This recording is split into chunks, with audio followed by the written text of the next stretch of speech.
নমস্কার বন্ধুরা, তেল দিয়ে তো সবাই তালের বড়া খেয়েছেন, কিন্তু তেল ছাড়া তালের বড়া আমি আজ আপনাদের সামনে পরিবেশন করব। আমি প্রথমে তালটাকে ভালো করে গুলে নিয়ে একটা বাটার বানিয়ে নিয়েছি। এবার আমি এর মধ্যে দিয়ে দিয়েছি পরিমাণ মতন ময়দা, সামান্য গোবিন্দভোগের চালের গুঁড়ো আর কিছু সুজি আর চিনি পরিমাণ মতন দিয়ে বাটারটাকে ভালো করে মেখে নিয়েছি। এবার আমি একটা কলা পাতা কেটে সেটাকে আবার টুকরো টুকরো করে নিয়েছি।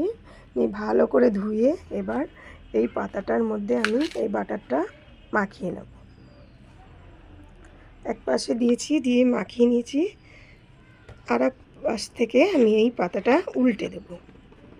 উল্টে আগে থেকে আমি গ্যাসটা অন করে নিয়েছিলাম গরম, তাওয়ার মধ্যে আমি এইভাবে বসাবো। এইভাবে আমি সমস্তগুলো বানিয়ে নেব।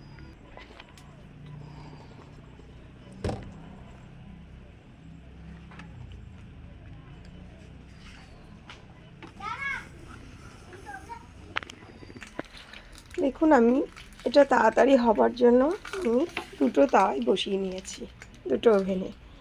এবার এটাকে এপিট ওপিট করে ভালো করে ভেজে নিতে হবে। কলা পাতাটা পুড়ে গেলেই এই ভাজাটা ঠিকঠাক পারফেক্ট হবে।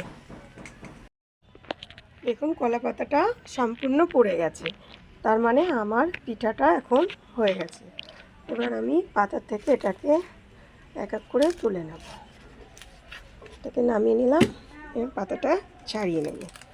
দেখুন, সম্পূর্ণ পাতাটা থেকে পিঠেটা বেরিয়ে গেছে। এইভাবে আমি সবগুলো পিঠা বের করে নেব।